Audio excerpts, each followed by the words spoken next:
Thank you, Chris. Appreciate it. Hello, everybody. I'm Joe Lovell. This is my brilliant young partner, Brian Fairbough. We're lawyers, and we're here today to talk about landowner best practices and the importance of the written agreement.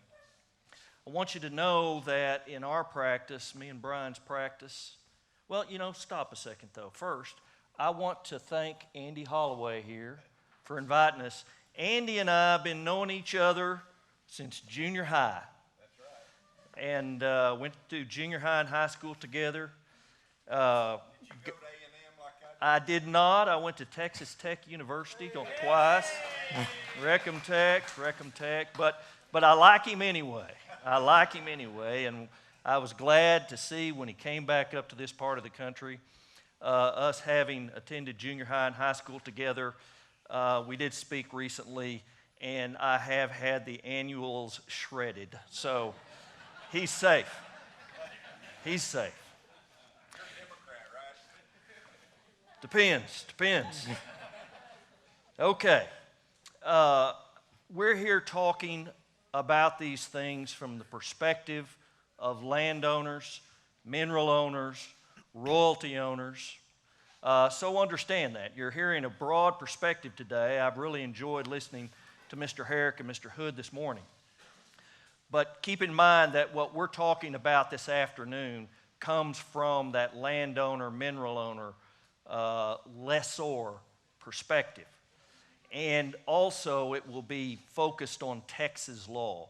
Now, my partner here, my brilliant young partner, I call him Oklahoma Slim. Brian is from Ardmore, Oklahoma. And he is licensed to practice in Oklahoma, but he spends most of his time here in Texas with Texas law, and so we'll be focusing on Texas law.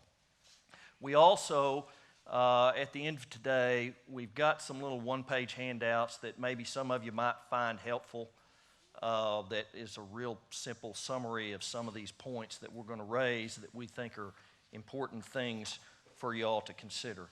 And we're here focused on the writing. Let's see if we can make this work. Yeah. Does your contract say what it means and mean what it says? Now that sounds pretty simple. And we're here to tell you today, in summary, that it is not near as simple as it sounds. Okay? The importance of the written agreement, or the importance of the writing in your agreement. In the oil and gas context, almost any lease, of course, any lease or conveyance has to be in writing. But what do those words say? What do they mean? Now, here in a moment, I'm going to introduce this thing, then I'm going to turn it over for the hard stuff to my smart partner, who's going to talk to you about royalties and no deduction clauses, retained acreage and pew clauses, and some pooling and allocation from the perspective of the landowner. Now, why is the writing in your agreement so important? You heard Mr. Hood earlier today talk about some things, and you've heard this before. I know this is a sophisticated crowd. You've heard talk of implied covenants, and implied covenants that protect lessors, mineral owners, and royalty owners. Implied covenants, though, are just that. They are implied. They are not in the writing. And what the courts tell us is, if the writing addresses an issue, then there will be no implied covenant addressing that issue. The writing will address the issue. More importantly, in these days and times, in the last few decades, given what the Texas Supreme Court has been doing and moving towards, those implied covenants really don't protect you, the mineral owners, much anymore. The Texas Supreme Court will not protect you. Just, if you learn nothing else today, learn that. If you are a mineral owner, a royalty owner, a lessor, the Texas Supreme Court will not protect you. You need to protect yourself. And one way this is happening is the evolving approach that the Supreme Court has shown in the way it construes the language of written leases, deeds, and other conveyances. Let me ask this question here, and I am excluding English teachers. Okay, if you're an English teacher, you don't get to answer. All right, how many here know about serial commas? Anybody here know serial commas? How about an Oxford comma? Anybody know an Oxford comma? I see one hand back there, an Oxford comma. Well, let me tell you something. The Texas Supreme Court knows what an Oxford comma is, and they have decided cases based upon an Oxford comma. That's one of those little commas when you have 3 or more items in a sentence and you have to break them up. You know, we all learned that back in junior high. You can use one comma. You know, I like whiskey, comma, wine, comma, and beer, let's say. Or you can say, I like whiskey, comma, wine, and beer. And we all learned that either way, it really doesn't matter. We all know what it means, right? Not so anymore. That gets into the question of, do I like wine and beer mixed together, or do I like them separately? That's an Oxford comma. The courts are deciding things on just that kind of information today. We've probably, most lawyers in this field will talk about this particular case, a 2017 case out of the Texas Supreme Court, where the Supreme Court just came right out and said, we're going to do things differently. Back in the old days, we all grew up thinking that, okay, I've got a Form 88 lease. And so if the Supreme Court has construed this language in a lease, and 20 years later, I'm presented with a lease that has similar or the same language, well, it's going to mean the same thing, right? Wrong. And that's what the Texas Supreme Court has told us. They're moving away from the old deed construction.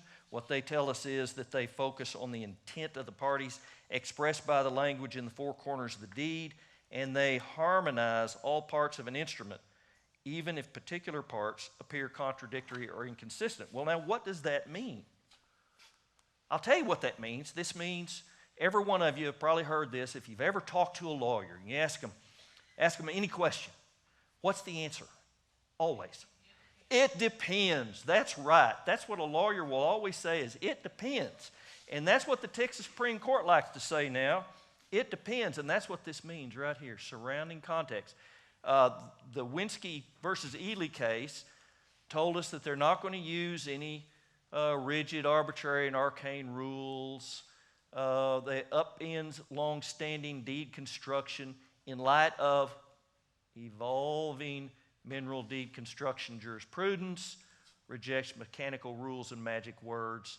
Import of language must be from surrounding context. In other words, it is not necessarily what you think it means. It's what the Texas Supreme Court think it means. So that puts the burden on you to be very careful and to be very thoughtful, to think long and hard about all the various issues that could come up, not only when you sign that lease, but 5 years from now, and 10 years from now, and 20 years from now, and what's going to happen with your grandbabies. You got to think about that stuff, and you got to think about the words of those leases. Now, as an example, in this evolving world of deed construction, where Oxford commas and every word that may differ in every different deed or lease matters, we see new things popping up, we lawyers do, out in the courts. So I ask you about Oxford commas and serial commas. How many of you out there remember sentence diagrams? Yeah, we all remember that. We've got the scars to prove it. We had nightmares about sentence diagrams. And now this seems to be kind of the new rage that we see is that our opponents will hire, there's 1 or 2 people particularly who have kind of created a cottage industry of being a grammarian and holding themselves out as experts on what does this sentence mean? How do I apply the rules of grammar and what does it mean, etc. And our Texas Supreme Court and other courts are starting to become interested in that. So, if you think you know what that assignment means, try that on for size. Now, that's real. That's a real thing that got filed in one of our cases where the other side said, well, we think that assignment means something entirely different from what you think it means and what the people who are still alive and signed that document said it means, because we've now diagrammed it. So they couldn't even get it on one page. See that dotted line? They had to break it. They had to break it down. Anyway, this is the introduction into what we're going to be talking about today. I'm going to turn it over to Brian. He's going to start talking about royalties and deduction clauses. Thanks. There you go. Thank you, Joe. And I guess just as way as background, Oklahoma Slim did not go to Texas A&M or Texas Tech. I went to TU, I think people like to call it, but being a good Southern Okie, I'll be rooting for Crimson and Cream on Saturday. So, all right, let me see if I can advance it. Now, royalties and no deduction clauses, most everybody here, or I would suspect a lot of people in the Panhandle are familiar with no deduction clauses. We've had them around for a long time, and this is just a picture of some post-production equipment out, I believe that's from maybe Hutchinson County, but we're used to it. We have royalties. We want to keep as much of those royalties as we can in our pockets, and we have lessees, operators that want to deduct away from that. And I don't know, many people here may be getting some of these run statements lately. I think in the last probably like 5 years, they're starting to come in manila envelopes. They have pages and pages and pages of back ins, back outs, adjustments, and a lot of that has to do with deductions. Now, in Texas, royalties are cost-free, but they're subject to post-production costs, and those costs will apply in certain circumstances unless otherwise agreed. And so what happened early on, a lot of people said, well, we're going to say no deductions. We don't want deductions. We're going to negotiate for that in our written agreements.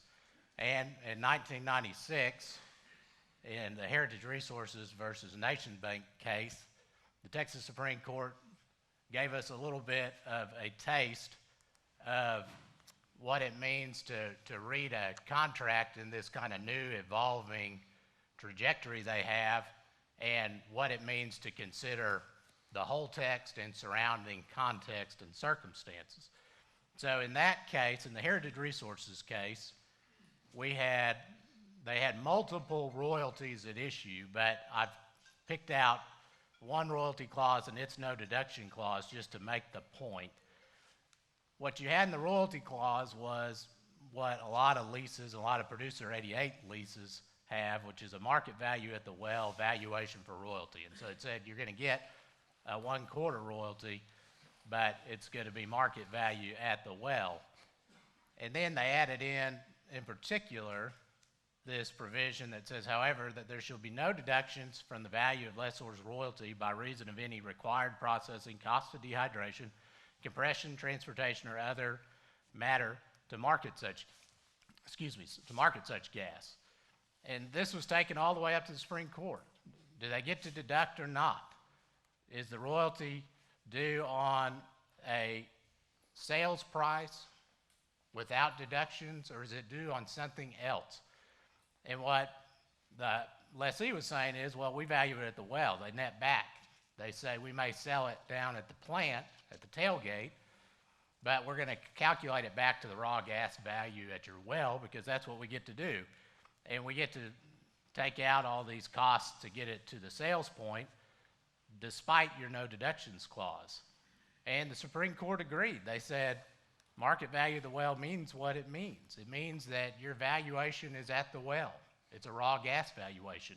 And it doesn't matter if you tried to change that with pretty clear and express language that says no deductions, because it contradicts what you've already said as to the valuation point. And specifically, in this quote down here, this is straight out of the opinion, that the market value of the well term renders the post-production clause, this no deductions clause, in each lease surplusage as a matter of law. They just ignore it. Doesn't matter that you included it, doesn't matter that you negotiated for it. It's gone. Doesn't mean anything. And so, landowners react. And you start seeing disclaimers. And a lot of you have maybe run into this. You've maybe had attorneys advise you to include one of these clauses in a lease that says, notwithstanding the holding of the case of Heritage Resources, it shall have no application to the terms and provisions of this lease. So they try to contract around the Supreme Court opinion. These are found in lots of leases. And just recently in 2016, in another no deductions case, Chesapeake Exploration LLC versus Hyder, Supreme Court says those disclaimers, they're not effective if you have a market value lease. It doesn't matter. You can't contract around the market value language in the royalty provision. But in Hyder, we have a different result. In Hyder, because the language was specific and clear that there was to be no deductions, because the landowners had gone through a lot of trouble to negotiate specifically for language that tied no deductions to a point of sale valuation, the court said, we read this no deduction clause to apply. And so they got to the point they wanted to be at, no deductions, notwithstanding this disclaimer, which the court said, we're going to talk about it. It's not really authority, but it certainly tells us what the court says, and they say those disclaimers don't have any effect on how you look at that. You have to look at the language of valuation, and you look at the language of no deductions, and if they work together appropriately, then you're going to have the result that you want. And so that leads to this. The critical aspect of this is, where is the royalty valued at? Is it at the well? Is it at the point of sale? And one piece of advice that we give our clients is, you want to change that valuation in any lease you get to make sure it's not a market value at the well valuation. It's a point of sale valuation. And then that, coupled with a no deductions clause, should get you to the place you want to be. Now, this does not take into account that there can be ways of getting around this. If you have an affiliate sale, if your lessee has an affiliate and they sell at the well, and so your sale occurs at the well, then there won't be any deductions, because it's going to be a raw gas valuation at that point, and that's what the sale is going to be. And so you have to keep that in mind, and a lot of landowners will add in specific definitions of affiliates to make sure that you can't work around the no deductions clause by saying, well, I'm going to sell it out of the right hand to the left hand, and that's going to be a point of sale at the wellhead, so I'll pay royalty there, and then we'll take it down in the left hand down the line and sell it at the plant for more. Now, we'll jump into retained acreage and pew clauses. We've heard a little bit about pew clauses earlier today. I just have this picture of use it or lose it. That's essentially what we're talking about. It's more like produce it or lose it, or develop it or lose it. But we are seeing a lot of cases currently. We had 2 cases in the Supreme Court of Texas last year on retained acreage clauses, and it probably included language in dispute that you yourself would find in many agreements that you have for pooling possibly, or for some type of retained acreage or pew clause. And I'm assuming everybody generally may know what a pew clause is, but just to kind of cover, well, I'll cover that there. Retained acreage is a type of clause that tells the parties, after a certain trigger point, usually the end of the primary term of the lease, so the end of the development term, or the end of the continuous development period, if that extends the lease a little bit further, at that end point where we switch towards secondary term, that trigger date, a retained acreage clause is going to come in and say, anything, for the most part, given the specific terms of the clause, that you've not developed and produced or put into a proration unit or a certain production unit is going to be severed and terminate and revert back to the landowner. And so that incentivizes the development, and it incentivizes going out there and being timely in development. Now, sometimes when economics change, then lessees will say, well, I'm not going to go develop all of it, and they'll turn some of it back over. That gets the landowners that asset back so that they can then negotiate a new lease if somebody else out there thinks they can do something with the same property. A pew clause is very similar. It's generally a clause that will come in at the same time at a triggering event and say certain acreage that's not within a production unit or proration unit terminates. Retained acreage is usually framed more in the positive, what you get to keep, as opposed to what's terminated. Pew clauses a lot of times are more in the negative, a forfeiture type clause. Some practitioners like to they try to stay away from pew clause type language lately because of fears of forfeiture, because our courts in Texas have said forfeiture language we disfavor, and we generally won't find forfeitures. And so that's where you get this difference in how people like to approach it. The primary term, and I just talked about the scope because the triggering event is usually at the end of that primary term. It's usually found in your lease as a number of years, and it requires development to continue that lease. The secondary term, typically in Texas, has been stated, as long thereafter as there's production. So it's once you've developed it, you get to keep it as long as you're producing it.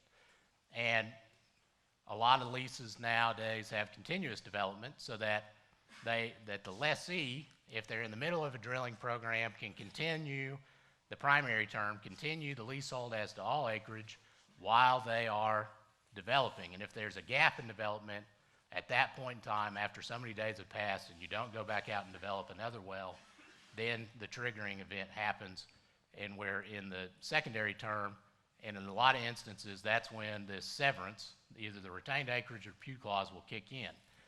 These occur generally at the end of development. So because we don't want to punish people that are in the middle of drilling wells, we want to incentivize drilling wells because that's good for the lessors.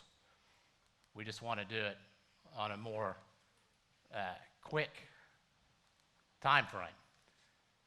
Here, and we're going to see this again. This is out of one of the Supreme Court cases. This is just to give an example of horizontal severance. And when I'm talking horizontal severance, it's kind of across the surface of the acreage.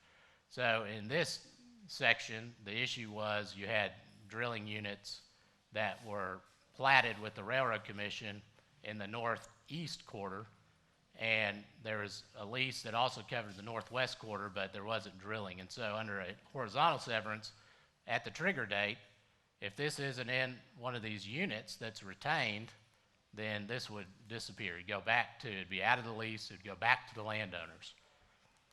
Vertical severance, like depth severance, is going to occur, and this is just to illustrate, when you have production that comes from maybe one formation. Here you have this horizontal well going into this yellow formation, but you don't have similar production out of that well in these other formations, and you can put in your clause a vertical severance. So if you don't develop some of these other formations within a timely manner, that's going to go away too. Or it's going to go back to the landowner. It's going to go out of the lease. So we get these cases that came down, and there was actually one law firm that was involved in both and took what were seemingly contradictory positions to this, but you'll see why that really isn't the way it was. They said, no, we read them slightly differently, and then they did that given what the Supreme Court of Texas is doing these days. So we have this retained acreage language in the Endeavor Energy Resources versus Discovery operating case, and that opinion came out in April of this year. It says all lands and depths, so it's what is going to be retained and what is going to be severed. So it's going to retain all lands and depths covered herein, it's going to be what's severed, save and except those lands and depths save and except those lands and depths located within a government proration unit assigned to the well, or to a well. And so this language was, well, what was retained at the trigger date, at the end of this development period? What was retained under this language? Lands and depths located within a governmental proration unit assigned to a well. Does anybody here, you may or may not know what that means. Do you feel pretty comfortable with what that language meant? If somebody put that in front of you, would you think you understood how that was to operate, what the plain meaning of that language is. Because a lot of people in the state of Texas, including practitioners, ended up saying, we're very confused by this language.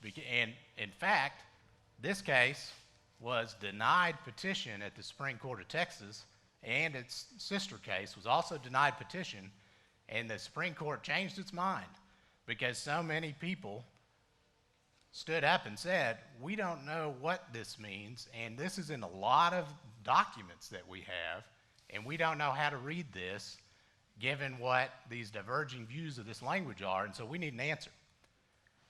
So in Endeavor, in that case, what you had that they were looking at the end of that development term, you had a lease governing Section 4 in the north half of Section 9, 2 wells in each.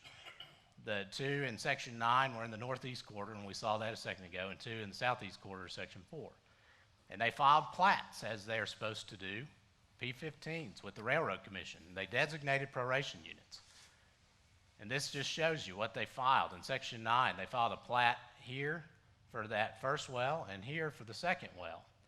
They didn't file a plat covering this acreage, though it was under lease.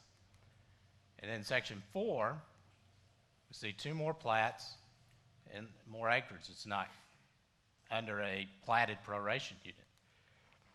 And it goes all the way up to the Supreme Court on what does all this mean, and they say we conclude that use of assigned, that language that we see right there, depths located within a governmental proration unit assigned to a well, that language is unambiguous, and it refers to the assignment of acreage through regulatory filings. Well, nowhere in that language does it say assignment of wells or assignment of acreage through regulatory filings. That's been latched on to the end, and it's been latched on given an industry understanding or a common understanding, but the court had to tell us this. And most people that are looking at this kind of language, you would say, well, I thought I knew what that meant. But after a long fight in this instance, they were told that maybe they didn't necessarily understand what they had agreed to. And that would be Endeavor, who was the party that lost at that appeal. There was another argument. In the same retained acreage clause, there was language that said that the unit would have to be for obtaining the maximum producing allowable for the particular well.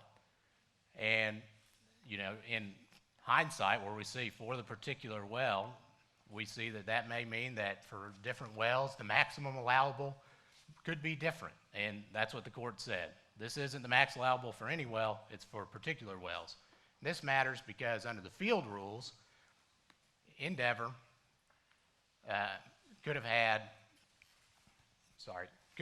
a larger unit than was platted, or there could have been a larger unit than platted in the Endeavor case.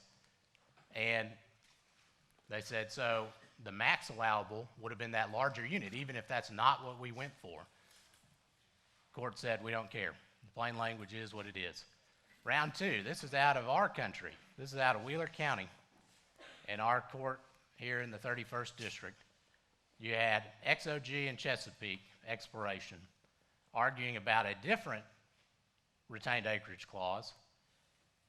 And that language said that what's retained is going to be a proration unit, and that's going to mean the area within the surface boundaries of the proration unit then established or prescribed by field rules. So the argument goes forward. XOG, they had 4 leases. They covered 1,600 acres. They drilled 6 wells. Most of them were in the Allison Britt field that have field rules for 320-acre proration units. They had 1 of the 6 that was in the Stiles Ranch field, and it had no field rules. They filed 4 P-15 proration unit designations with the Railroad Commission before the end of the primary term. And so the issue became, did they retain all 1,600 acres, or did they just retain the 800 acres for which they filed the plats? And when we get back into the language of the court, they say, no, because the language is prescribed units, and the Railroad Commission prescribes units. So operators assign acreage, the Railroad Commission prescribes acreage, and if you have prescribed in your proration unit definition, then it's just going to be whatever the field rules say. It doesn't matter what the company that was out there actually did, what they filed. This was confusing to a lot of people. The court said, well, we've applied the same principles in both cases and ascribed the words the parties chose their plain meaning, and that is not confusing. It took a lot of money to get all the way up to the Supreme Court to figure out what that plain meaning is, and what we're hopeful for is that we can learn lessons from that.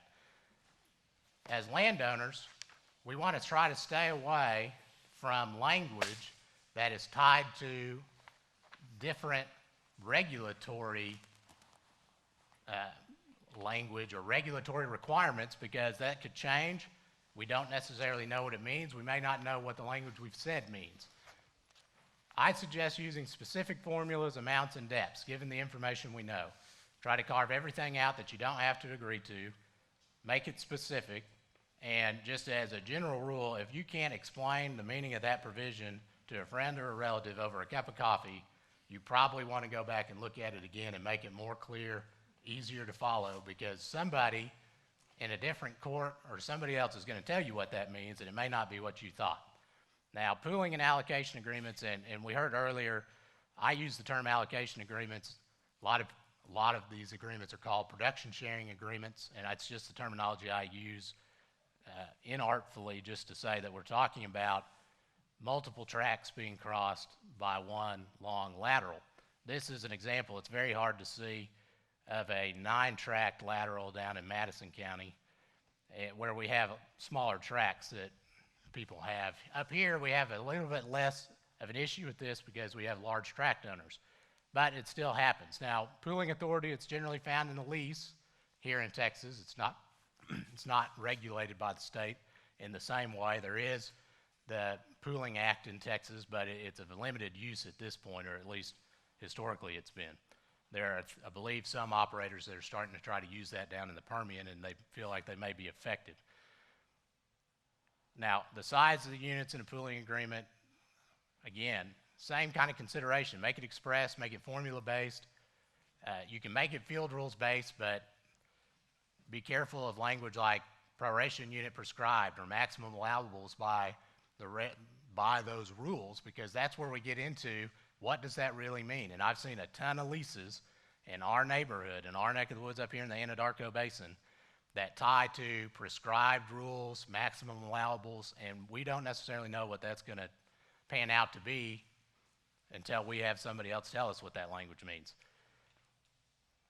I also want to make a quick statement about executive rights. When we're talking about pooling, and this is coming up a little bit more and more because there's also lawsuits that are filtering through lower courts. It mainly is down in South Texas and up to the Supreme Court on executive rights. Now, if you're a surface owner and you want to control what happens on your surface and you sell some of your minerals, you may keep out the executive rights to yourself. So you get the executive rights, which is the right to control leasing and entering into the lease agreement. So you could convey away a mineral interest and keep the right to lease it to yourself. That is fraught with danger, because there are cases now where landowners, there's one pending before the Supreme Court where a landowner kept the executive rights to protect their hunting operation. They rejected a lease. They have now been sued by the mineral owner saying that you breached your duty to me because you failed to lease, and you owed me a duty to lease those minerals even if it was going to mess up your hunting operation. And it's a big question. One thing to keep in mind, if you are an executive rights holder, you have zero authority in the state of Texas at this point to pool the non-executive. That is one area where the non-executive has to consent in writing, and we ourselves have had lawsuits on that issue where we've had non-executives that have been pooled without consent.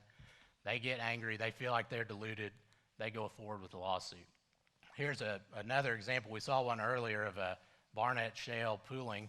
Every single one of these little black dots is a rooftop lease. There are 800 tracts in that pooled unit. That's 320-acre unit. Allocation authority. Each tract traversed, and this is what a lot of operators rely on. Up here, we're starting to see long laterals. We're starting to see them here in Hemphill County. Under this authority, the Browning versus Lukey case out of Austin, a lot of operators feel like if they're going to go through and drill you and they have everybody signed up that has the leasehold interest along that tract, they don't have to get anything from you, if not necessarily. They do go out and try to get these agreements, but they don't have to, because each tract is a new drill site. And when they come across your tract line, it's a new drill site. And they see that authority out of this Austin court and regulatory consent. The Railroad Commission is not currently there as long as, and I think we saw this earlier, as long as you get into the 60% range of buy-in on one of these multi-tract wells, then they're going to consent for you to go forward even if you don't have everybody signed up. One thing of particular importance that people need to be aware of is that allocation formulas vary, or how are you going to decide how your production sharing is. And the ones that we've seen most are, and the least of which is percent of acres. That's more like pooling, and we would advise against that, because you may have more acres that are outside of this lateral that are within the unit and not much of the lateral. Usually we like to see formulas on producing lateral feet, so a percent of that, I have X feet as to the hole that are between the first take point and the last take point, or a percent of perforations, because they're not the same number of perforations across the lateral length. One thing to consider, and this varies depending on what type of tract you have, how big of a tract you have, is that a lot of recent studies have shown that not all of these perforations along these laterals produce equally. And in fact, in some Schlumberger analyses have shown that roughly between 60 and 70% is producing, and maybe 30% plus is not adding production to the lateral. And so if you're on a multi-tract lateral and you have more of the non-productive perforations, then you want to be based off of like a length of lateral formula. It's hard to know what you've got, but you need to think about it. And one way to think about this is really in the size of your tract. If you have a larger tract, then there's a more likely chance that you have the productive perforations on you. And so you may want to make a formula that is based on perforations as opposed to based on lateral feet, and vice versa. You have a small tract, then you just want to have an equal share, because you don't know, you may have all the bad perforations. You want to have just lateral feet, and so it just depends. Now, I'm going to hand the mic back over to Joe so he can talk about some best practices as to other aspects. I'm tied to the chair right now. Hang on. Uh-oh.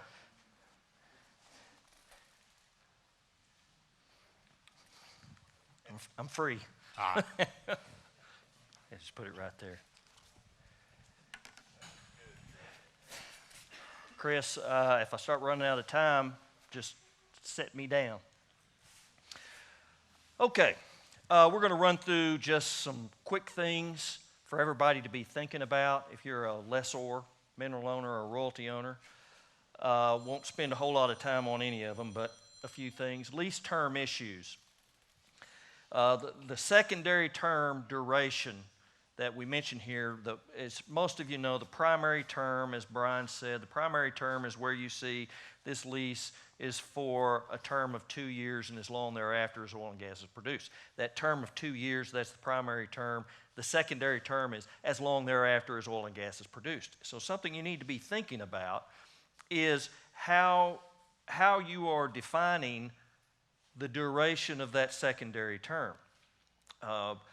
You typically, what you'll see is as long thereafter as oil and gas is produced, and at least so far for the last 100 or so years, the courts have construed that to mean produced in paying quantities. Lots of leases, particularly now, will say produced in paying quantities. And now you got to start thinking about, okay, what does that mean? Produced in paying quantities. You may want to be defining what paying quantities means. You may want to be defining what costs are deducted against the production to determine whether or not it is in paying quantities, because believe you me, if you get in a fight with an operator on a marginal well on whether or not that well is producing in paying quantities, you will be fighting over every little nickel on everything you can imagine. And each side will want to throw in more things into the basket or shovel things out of the basket. And there's a fight there. So you may want to define that up front. There are other ways, too, you can define things. For example, you want to be careful of broad language that allows for the leasehold to continue until abandoned. Wow, let me tell you what, that essentially takes it away from any production. And so if they go out there and do anything, they can say, well, we hadn't abandoned it yet. So they're hanging on to your property. So you want to very clearly define that. We see leases that have permanent cessation of actual production without regard to whether or not that's commercial production. And we see some such as long thereafter as there is any production, like I said, regardless of profitability or even operations. Those are things that will extend that lease longer than you, the mineral owner, may like it extended. And there's ways that can go on and on and on and on and on and on and on forever and leave you without the ability to obtain new production or lease it again. Now, take a look at that right there. If you get that in the mail, what are you going to do? Somebody tell me. If you get that check comes in the mail, what are you going to do? Well, I hear somebody that's probably been through that before. Most of you think, well, I'm going to go down, I'm going to write my name on the back of it, and I'm going to deposit it in my account. Don't do that. Now, you need to make sure you know what that check is for. Looking at that check, you don't know what that's for. Now, that particular check is a shut-in royalty. Some operators won't tell you that. I'm not laying it across all of them. You should be getting a stub, and you hope your stub tells you that's for a shut-in royalty. But we've had lots of people get those checks, and it doesn't say what that's for. And the natural reaction is to endorse it and put it in that bank account. Well, I'm just telling you, think long and hard before you do that. Let me come back to that in just a second. Think long and hard before you deposit that, because what that really is, this is my advice to everybody, what that shut-in check, even if it tells you it's a shut-in check, what that really is a red flag to you, the mineral owner. It is a red flag for you to pay attention. It is a red flag for you to go out there and start doing some investigation, because the Texas Supreme Court isn't going to take care of you. The operator's not going to take care of you. You have to take care of you.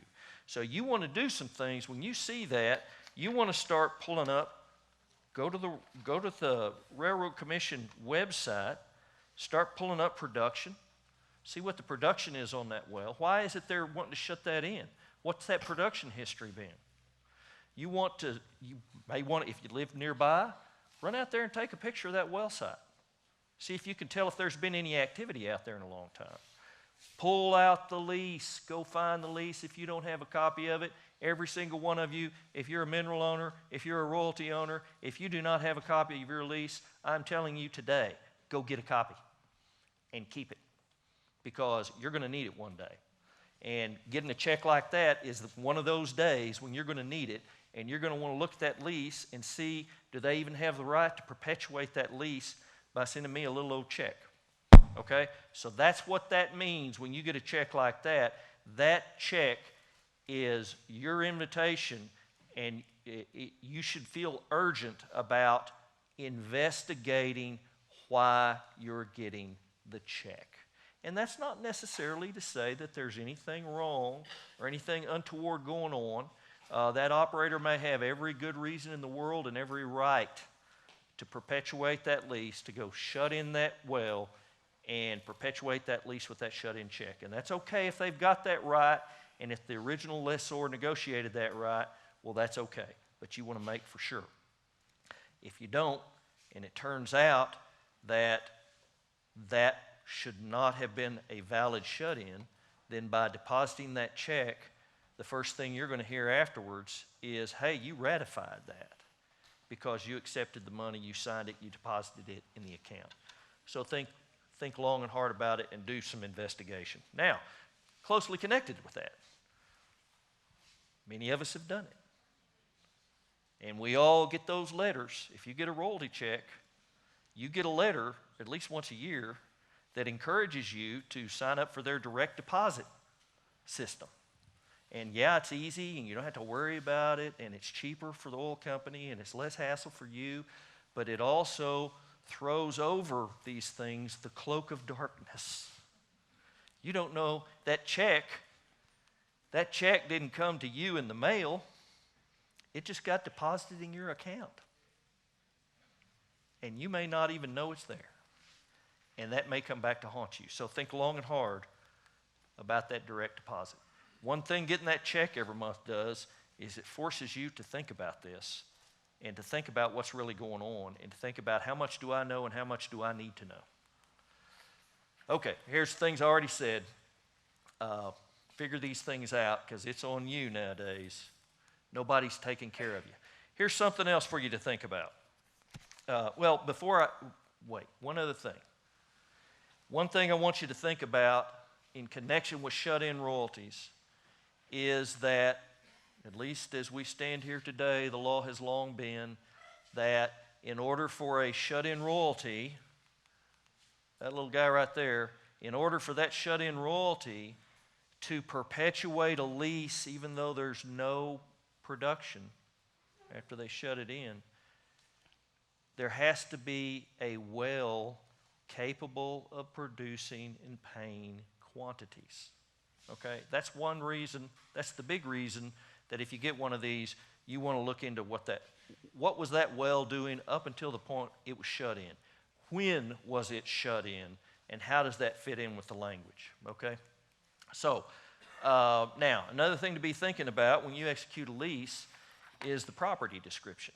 Now, that may seem simple and straightforward, but the fact of the matter is, particularly if you happen to be in a relatively hot area at a hot time and there's a lot of competitiveness over getting that lease, things are moving fast and not all the T's are getting crossed and not all the I's are getting dotted and not all the legal descriptions are getting pinned down to what you intend for them to be. And thus, we start seeing fights over, now wait a minute, what does this lease cover? Have they paid me everything I'm supposed to get paid for? Have they paid me for all my acres? So beware of catch-all language concerning all of your property in a block or a county, or if it wants to wrap in any undescribed, if you own any property that's not described but it's contiguous, et cetera, well, you may be losing out on something you don't even know it. Okay? So force them to be careful about that. Make sure you know what you're leasing exactly and that you're getting paid for what you're leasing and require that you get paid for every bit of it. And not some of these undescribed adjacent property which may be in or may not be in. You may be getting paid, you may not. So be careful about that. Here's another one that comes up. Title warranty. When somebody puts that lease in front of you, read it. And if it says that you are warranting title, beware. What that, of course, most of you all know what that means, but that means that if at a later time they find a defect in the title, guess who gets to pay for that problem? That would be you, because you warranted title. So they may have given you a nice bonus check, and you went on a nice trip to Europe or whatever, and you come back to find out, they say, well, we checked the title, and there's a defect in the title, refund, please. Well, that's what you could find yourself into if you have warranted title. So, you only want to warrant that stuff, by golly, if you know that the title that lease says you're conveying is title that you actually have. Ask for a copy of the title opinion. That'll get their attention. When that landman comes and wants to lease it, says, want you to warrant title. Well, they're only going to do it if you warrant title. You can say, okay, show me your title opinion. Now, if they're not willing to give you the title opinion, you need to be thinking about whether or not you're willing to warrant title. They don't have to give you the title opinion, and you don't have to warrant title either. So just recognize that that warranty is not for your benefit. That warranty is a little insurance policy for the lessee who's taking the lease from you. So just be very careful. You want to let them carry that risk. They're the ones, at least generally speaking, my advice, they're the ones out there with the professionals. They've got the team of landmen. They've got the lawyers checking title, et cetera, et cetera. They should know what the title is, and if they're not willing to carry that risk, then maybe you need to be thinking twice. Okay. What mineral interests are actually conveyed? Well, they all say oil, gas, and other minerals, right? Not all of them. Some say oil and gas. But you need to think about, okay, what is that? What is other minerals? I mean, there's a lot of different variations of what it conveys, but you want to make sure you know what you're selling, because that's what you're doing. You're selling your minerals or your oil or your gas or something else. So, the Texas Supreme Court, going way back, says it's all substances within the ordinary and natural meaning of that word, other minerals. Okay, as we've been learning today, what is the ordinary meaning of that word? It depends. So you better be careful. So, for example, here's one that a lot of people are thinking about today: helium. Helium. Suddenly, helium is a very valuable substance, and I don't know. Many of you may have some production, and that production includes helium. Are you getting paid for that helium? Is it covered by your lease? Is it a hydrocarbon? No, helium's not a hydrocarbon. Is it a gas? Some might think it's a gas. I don't know. It might depend on the context. So the point is, think about that kind of thing. Carbon dioxide. Hydrocarbon? Well, there's no hydrogen in it. So it's not a hydrocarbon. So if you have oil, gas, or hydrocarbons, CO2 may not be there. Helium may not be there. Think long and hard. You may not be, even if you got a lease now, you may not be getting paid for that stuff. Okay, compensatory royalty. I'm going to let Brian talk about compensatory royalty. All right. I think I can hear myself on the mic. Compensatory royalty is another one of these issues, and we have another Supreme Court case that has come down, Murphy v. Adams, on what does the language mean. These types of clauses, you may or may not have seen them. They incentivize drilling offset wells. And we see that a lot up here. We see it a lot across the entire state. You have adjacent sections, different leasehold. Somebody comes in right on the lease line. They drill it. And as the landowner, you want to see that offset. You don't want to be drained by your neighbor's well. And so different attorneys have started adding these compensatory royalty provisions into leases to try to incentivize the drilling of the offset well. And the way that it works is, under the agreement, they will drill the offset. If there's a well drilled within so many feet of the lease line, then your lessee will drill an offset within so many days or start to pay you royalty on the draining well, which is deemed draining because it's within so many feet of your lease. What the Supreme Court had to address was, well, the parties in the Murphy v. Adams case, they didn't set out how far the offset well had to be drilled away from the lease line. It just says you got to drill an offset well. Well, the landowner parties, they thought, well, it's got to be drilled within 467 feet because that's what the draining well's setback was. And the Supreme Court said, no, it just says offset. And they came down in Murphy v. Adams, they said, an offset well even if it's 1,500 feet away or 1,000 feet away, may be adequate to comply with the terms of the provision.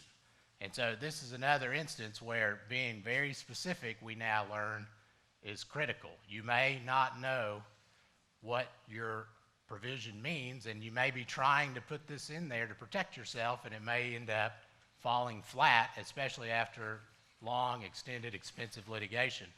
To do so, to really, in my opinion at this point, make these compensatory royalty clauses stick, then you need to specifically set the distance of every aspect of it, not just the draining well, but the well to be drilled, the days in which they have to drill the well, etc. If everything's set out in specific numbers and not just using very broad language like you're going to drill an offset well, then you may not have a court that can work around that language to find a way to benefit some adjacent lessee or your own lessee and keep you from getting paid for drainage.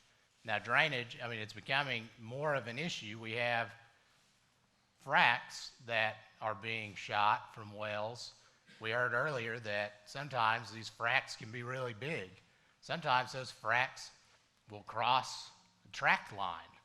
And we have a Supreme Court opinion that came out about a decade ago that said that that's not necessarily a trespass in Texas, just a fracture, and that you're subject to the rule of capture in Texas, which means if you go in and drill your well and you're draining your neighbor, then that's your production because you've captured that production. And their remedy is an offset. They can go drill a well too. And because that's the context in which we find ourselves in Texas, we're subject to the rule of capture, self-help. The court's not going to help us. They say you have to protect yourself. You have to drill an offset. You have to prevent your own drainage or compensate for it by drilling your well to get production back on your side. And when we put all that together, we start to see we have to be very specific in how we go about it because fractures aren't trespass, and a very clear, I mean, the compensatory royalty case and the Murphy v. Adams case, I mean, it's almost a page long. It's almost the size of a pooling of provision that we would usually see up here. Very specific, but because in one instance, all it did was refer to an offset well, that is what's going to be drilled. It made it to where it was almost ineffective because obviously, I mean, at least to the landowner, they fought it all the way up. A well that's 1,500 or 1,200 feet away from the lease line is not the same as the one that's right on the lease line within 467 feet. They want that well to be right there to compete. And so these provisions, I didn't put an example up here. Certainly happy to share an example with anybody that wants one. I don't see these a lot up in the Panhandle, but I do think people need to start considering putting them in, but putting them in an effective way that gets around what we learned just this last year in Murphy v. Adams. I'm going to go back. I'm going to cover a couple more things. I want to say on shut-ins, Joe may have mentioned it, but usually when you see a shut-in check, it's going to be some oddball number that's like an even number. It's going to be $100 or $50 or $100.50 because the acreage that you own is generally the basis of how they pay that. They pay it based on your percent of the acreage, which usually ends up being some kind of whole number. And so as a red flag, if you get a check that is some even whole number, that's a good, not always, but in general, that's a good sign. That's a good red flag. I need to look more closely at this check. There was something else on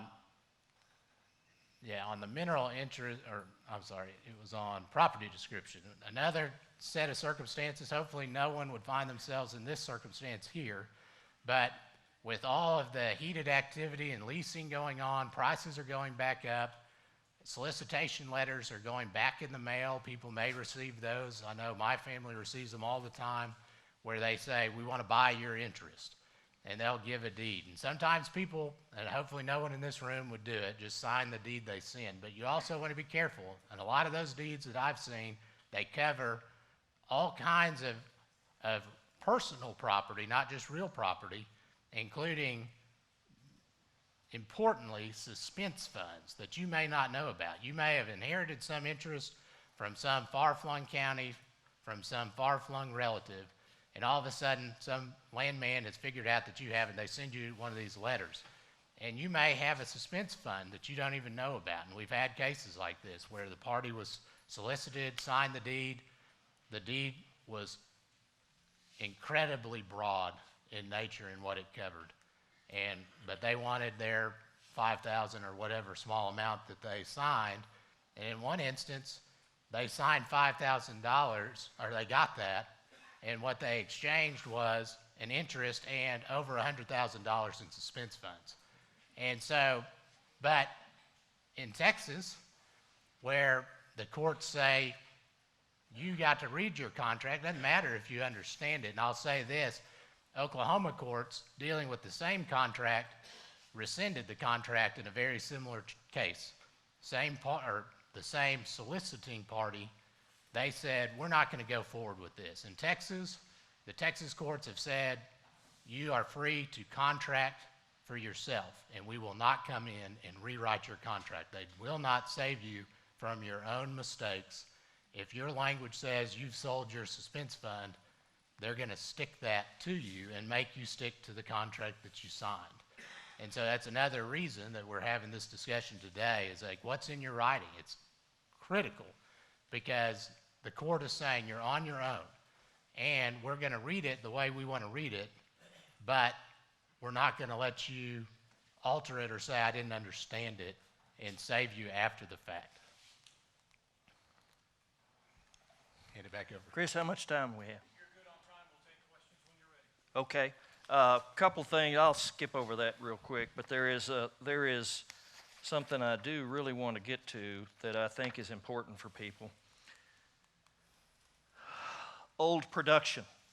If any of y'all are surface owners or used to be surface owners, etc., with old production, then you're familiar with pictures like this with saltwater spills. And we've got so much of this litigation going on right now. I could cover you up with 10,000 photos of scenes from the surface that will make your heart ache.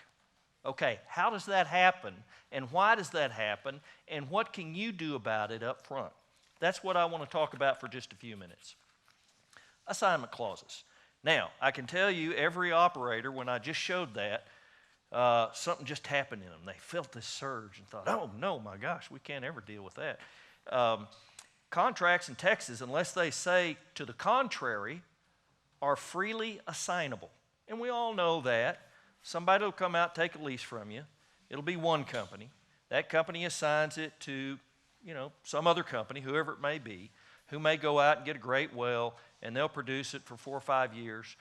And then there'll be a merger or a sale of companies or who knows what. And after 15 or 20 years, it's gone through how many operators, and it's marginal production. And so we're down to the point where it's the way that the operators have to look to make this worth the money as they start pinching down and pinching down and pinching down and pinching down what they can spend on it. And that's only natural, and that's what happens from free assignability. It will get assigned down and down and down and down and down. Well, you can sort of control that, or you can try anyway. I'm not saying this is going to be an easy negotiation, but you can try, and that is to put in some limitations on that assignability. And that doesn't necessarily mean that you're going to say, you cannot, Chesapeake takes the lease, Chesapeake, you cannot assign this lease. I can just almost assure you, and if Mr. Hood's still here, he'll nod his head. I can almost assure you they'll say, we are not taking that lease. No. Okay? But you might come up with something like for some period of time, or you can, we're not going to limit your assignability, but after 15 years, then we have consent. We get to consent to any assignment. Even though that consent won't be unreasonably withheld, at least you will know. And you can think about things like, who's going to be doing this, because who's going to be taking care of these messes, because we've all experienced, when it comes to this kind of stuff, the Railroad Commission usually does not give us satisfactory results. And what we see anyway is surface owners that have these problems, it is the surface owner who gets up at the end of the day, they end up paying for these problems. So like I just said, you might try a clause to allow you to consent to any assignments. You could delay those for a period of years, which gives the initial operators plenty of time to go out there and do their initial development, et cetera, et cetera. Consent won't be unreasonably withheld, or you might create some limits so that you know whoever's getting this has the financial ability to take care of whatever messes may come up. Qualifications of an assignee, time frames for cleanup, assumption of prior agreements, and I want to talk about that for just a minute, assumption of prior agreements. What we're seeing now is a situation where we represent the surface owner who is not the mineral owner. They bought the ranch just surface only. The lease was in existence and had been for a long time when the surface owner bought it. Over time, all these things that we all know started happening. The lease, however, it's got some provisions in there. It's got some great surface covenants that say that the operator has to bury flow lines below plow depth if asked by the surface owner. Surface owner asked. Operator said no. Things like they got to protect against saltwater spills and clean up any saltwater spills and pay for them. Surface owner asked. Operator said no. In this particular case, the operator had been relatively easy to deal with, but then he passed away. And so it was his estate that now was the operator. And that's when they started saying, no, we're not going to bury those flow lines. We don't care about your road. We don't care about your farming operations. In fact, there were even some power lines that started coming down, and the surface owners were saying, what about these power lines? And they were assured, well, that's okay. They're not energized. Those are old wells that aren't operating anymore. And so they took some comfort in that until they received a call from the pumper one day and says, Mr. Surface Owner, you need to come out here real quick. I think you've got a dead cow. And comes out there, and sure enough, he's got a dead cow that's laying on that power line, that distribution line that's laying across the ground that they've been long assured was not hot, and it was hot as it could be, and that cow was laying there sizzling while they were there. Sizzling. Okay? And yet the operator still said, we don't have to abide by these surface covenants. Why? New argument. Not completely new, but new. It's based on an old federal case. There's no Texas state law, but what they said is that, well, this old federal case says that if there's a deed that separates that surface ownership from the mineral ownership, and that deed reserves in the seller all the rights associated with the underlying lease. Very common. Well, this old federal case said that may create a detachment of the surface covenants from the surface. Now, you got to ask yourself for a minute, why on earth would anybody who is selling their land, all the surface rights, and only retaining the minerals and their royalties under that lease, why would they care about a provision that requires the operator to bury the flow lines below plow depth? Why would they care about that? Okay? Well, under this argument, the argument is that, well, since that deed reserved all the rights under the lease, that meant all of those kind of covenants. And so, Mr. Surface Owner, you only thought you bought surface protections. Okay, that's the argument. Now, it hasn't gone up on appeal yet. We're still in the trial court, so there's still some hope. But those are the kind of things that are coming up. And so if you are a surface owner, you need to be thinking about that kind of thing. If you're getting a deed to the surface and somebody's reserving the minerals, you better be careful that you reserve the surface covenants that protect your use of the surface. Please do that, or you may live to regret it. Now, like I said at the beginning, and I'm going to wrap up now. We're here, obviously. We're taking the perspective of the landowner, mineral owner, and that's not to say that everything, all operators aren't evil or anything like that. There's problems. And they will be the first to tell you that there's problem landowners too, and there's problem royalty owners. It's a balance. It's a balance. But the balance now requires that you, the mineral owner or landowner or lessor, you got more responsibility than you used to in the past. And so you got to be careful how you strike that balance and try to make this work for you. These are the things Brian spoke about. Here's it in a nutshell. You don't get what you're worth. You don't get what you deserve. You get what you negotiate. So be careful, negotiate, think about some of these best practices, and take care of yourself. And we really appreciate, Andy, thank you so much for this opportunity. We've enjoyed this and amazed at the turnout. Questions for Mr. Lovell and Mr. Fairbough? I have a feeling there might be several. Yes, sir. Ken, right here with you. What words were you put on the lease to cover everything? There is no, that's just the problem. There is no magic words that covers everything. It's just not there anymore. You're going to have to think about every little thing that's important to you, what's important about your property, the extent of your property, and what you want to accomplish by entering into that agreement. And you're going to have to make sure that that agreement says what you want it to say and accomplishes what you want to say it in the context of that. I wish I could give you better news. It's a lot harder now. Give a short version of what you would put in there, a short version. I can't. That's the truth. It depends. That's what I said at the beginning. It depends. So Now, wouldn't that be why it's so important to have oil and gas legal specialist that works in the best interest of that party? well, it could be. And I don't want to make it sound like, gee whiz, you're just hosed unless you hire a lawyer. Okay? That's not what I'm here to say. Yes, that would probably help. And particularly, you got to weigh that against the value of your interest.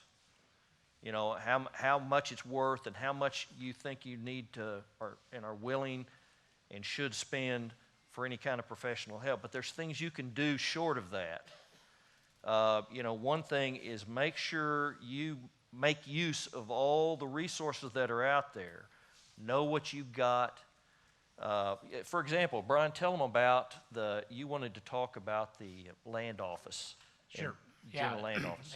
There are two maps out there that are publicly available. In Texas, and we have other cases we haven't talked about that also say burdens on landowner, you got to go educate yourself. If it's publicly available, we assume as a court that you have gone and apprised yourself of that information. And so you can go online, get help from somebody to go online. If you don't use the internet much, go to the library. And go on, you can go to the Texas Railroad Commission GIS map. It's a map of the state of Texas. You zoom in, you can zoom in on any tract in the state. It has wells, pipelines, all kinds of information. You can further click on all that information and get specific production amounts. You can get filings. You can, if you get savvy enough, you can navigate it, find proration units, all kinds of information. It's all right there, 24 hours a day, publicly available. Now, the General Land Office, it has very good data, like data on patent information, when the land that you have or that you're looking at has come out of the state of Texas. It also has good legal descriptions, so if you're trying to get that pinned down, but then more importantly, they've updated this map. It's probably been a little while, but people are starting to utilize it. The state of Texas lands, the mineral interest lands that the state owns, which fund a lot of our schools and other things in the state, Those lands on the GLO, if you go to those lands, you can click on lease forms and other industry contracts that affect that land. They're all publicly available. Some of them are heavily redacted. I think they're gas purchase agreements and things that are just almost unintelligible because they're redacted so much. But it's there.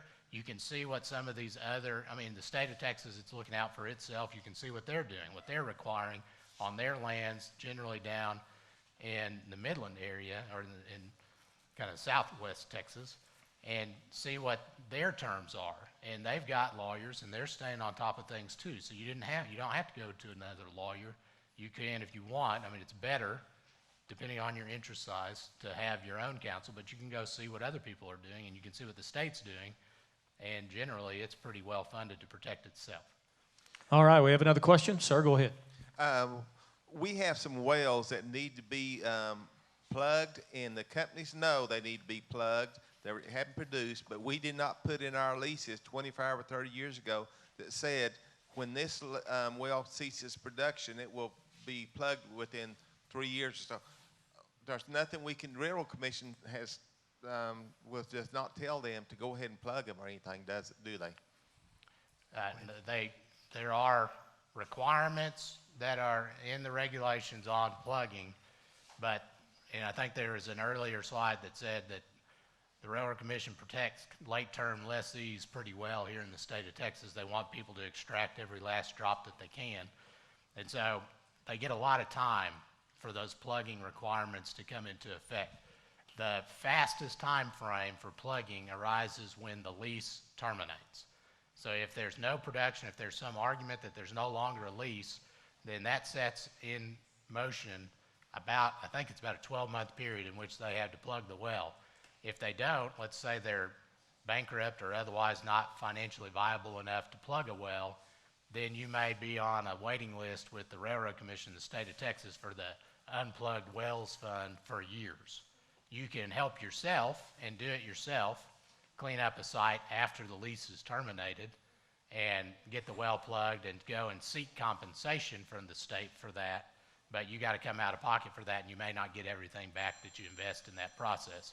So that's another reason, starting early, when you're looking at contracts now going forward, you want to build in this information. If plugging wells is critical to you and your surface use and what you want out there by your home, then you've got to put it in the agreement, and it's got to be clear.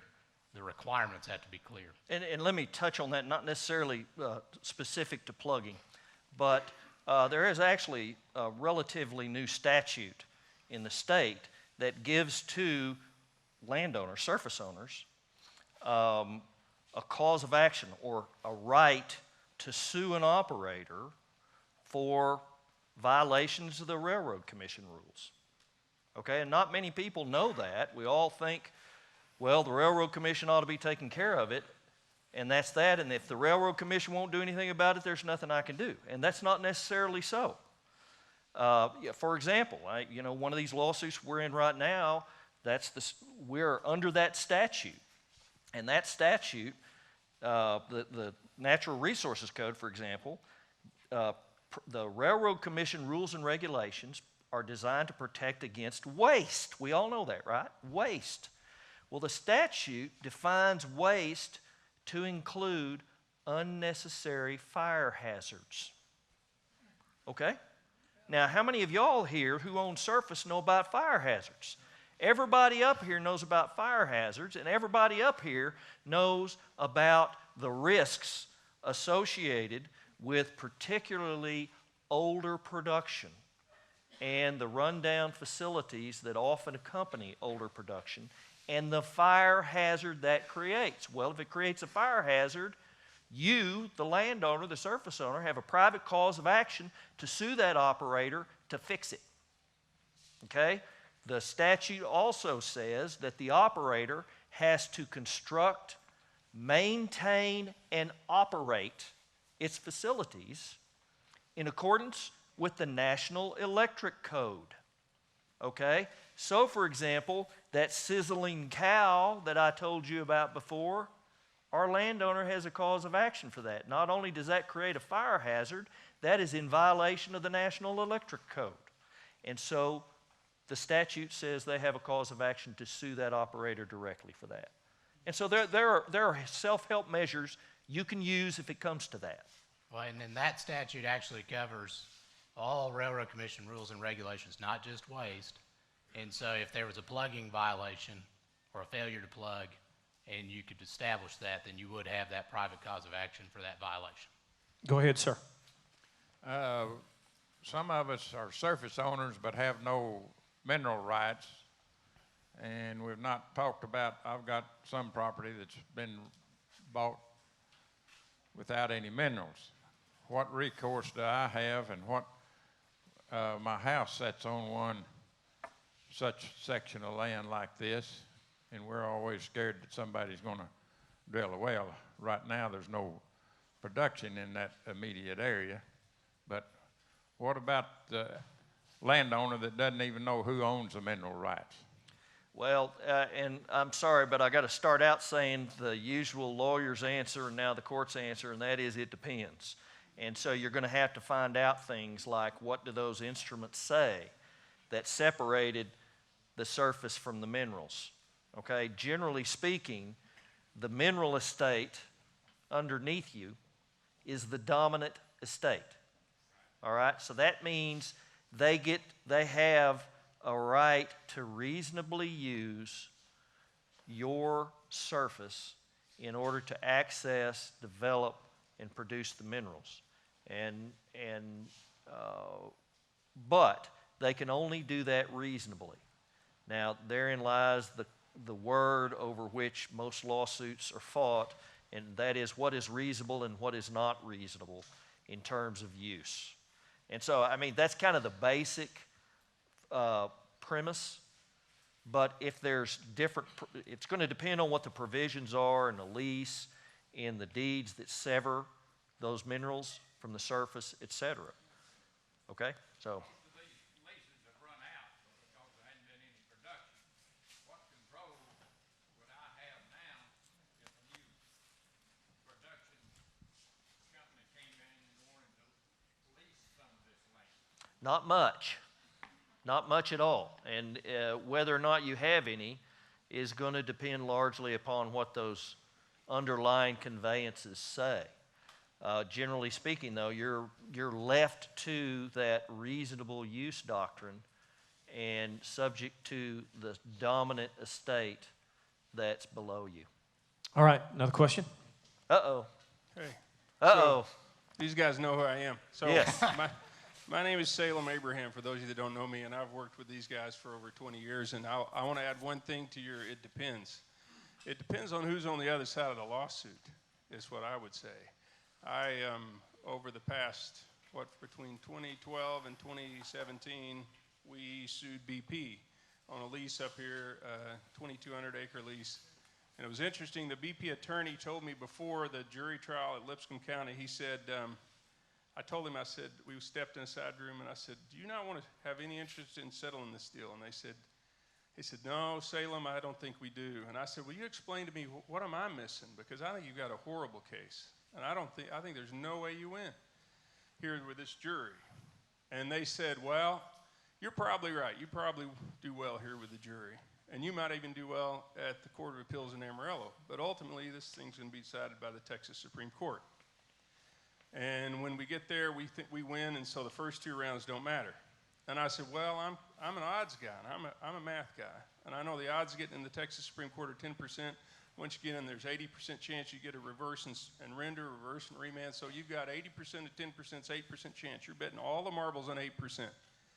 He said, well, I don't think those are our odds. I think we got better odds than that. I think they'll want to hear our case. When they do, we'll win.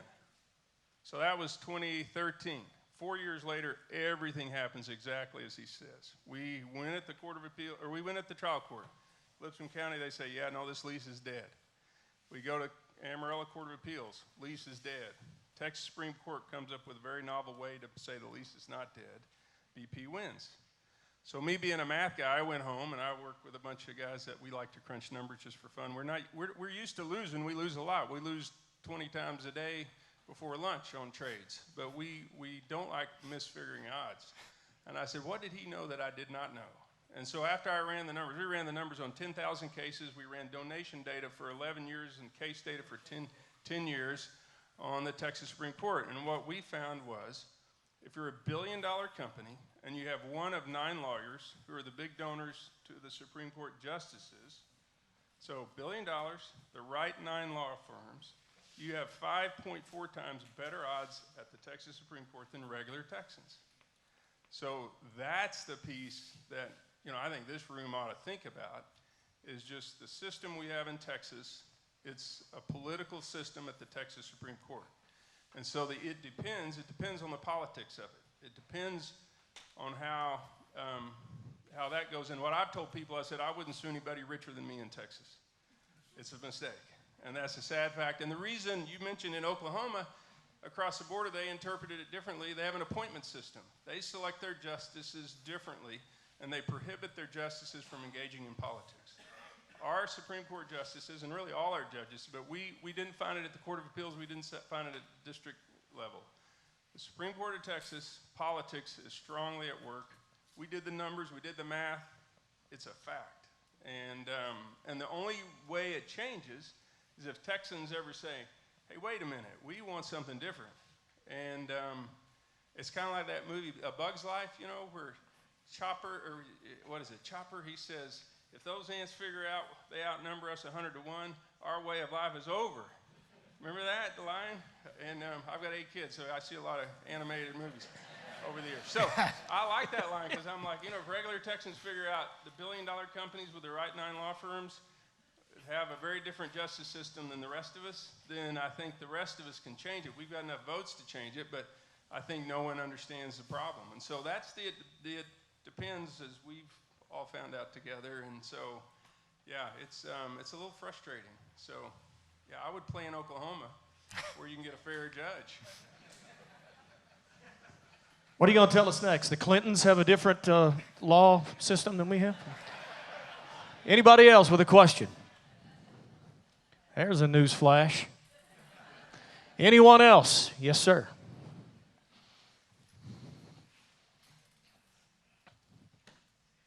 Yeah, Salem, that's a good point. And I would follow up to these attorneys. And I think a bit of advice in your oil and gas leases is you don't leave anything up to the body politic. So what I mean there is don't leave something up to the Railroad Commission. Define your terms, define your lease, because the political influence can change. The commission can be changed. So don't go back to their rules. You define exactly what you want in your agreement with the company. And I recommend that to your attorneys. You probably already know that, but don't leave it to chance. I agree. Anyone else? Chris, I have a question. They can hear my voice. Somebody start the clock. I'm going to get you a microphone for the YouTube. Hang on. One of the requirements of my job is that I go out and see ranchers and make herd visits. And I always hear that they have old wells that aren't producing very good. Some of them go to your shut-in presentation. But I've had a guy recently tell me, he says, my granddad made my leases back in the 40s and I can't get out of them. So my question is there any way to get out of those old leases? What's the answer, everybody? It depends. It depends. On what Bill and Hillary say. There are ways that can happen, but what we've been talking about and what Salem has just been speaking about is those ways over the last 20 years have been getting whittled away, okay? And in the beginning, back 100 years ago, when we first started seeing oil and gas production in the state of Texas, the mindset of the courts was entirely different. And that's how we end up with things like implied covenants, because back in those days with the little old one-page oil and gas lease, and nobody really knew what was happening anyway, there was just a lot nobody knew. And so the courts, through the common law, had to try to come up with ways of dealing with problems as they arose, all right?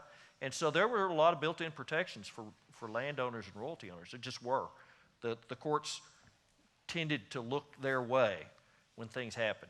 Well, particularly in the last 20 or 25 years, that has all changed now. And, people can argue different reasons why, but apart from the why, the fact of the matter is it has changed, and the burden is on you now to protect yourself. And so you got to find different ways, and it's not easy. I mean, failure to produce in paying quantities is one thing. Maybe that shut-in well, when they sent that shut-in check, maybe that well was not capable of producing in paying quantities at the time it was shut in. Different ways. You're just going to have to look at your case and talk to a lawyer, but recognize that all of those, if you're going to have a lawyer and fight a lawsuit, it is not going to be easy, and it is not going to be cheap, and you got to recognize that at least today, that court down in Austin is not your friend. And so it is an uphill battle. It's an uphill battle. Now, for surface owners, like this gentleman over here, he may not ever have the ability to get rid of the lease, but he may have the ability to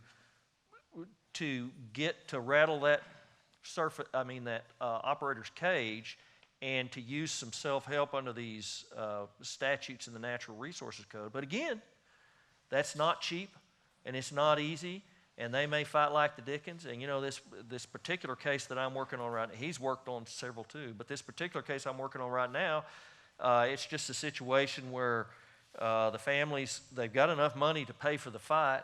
They've got a big ranch that's got old field operators. It's down there south of Wichita Falls, and so they're covered up with these old things. And they have just decided, we have got to pick a fight with somebody and teach all these operators what the obligations are. And so we know it doesn't pay for us to do it, but we have to pick a fight. We have to educate the operators. So that's where we're at. That's not a good answer for you. Let me add, if you get something in the mail or you get a call, they ask you for something, the lessee needs something, they need a production sharing agreement, allocation, something, that's the time to start a conversation, to start turning the tide in your favor. Say, well, I need this, this, and this. What are you going to do for me? And see what you can get. Anytime they need something, an easement, anything, that opens the door to start talking about ways to change the past agreement.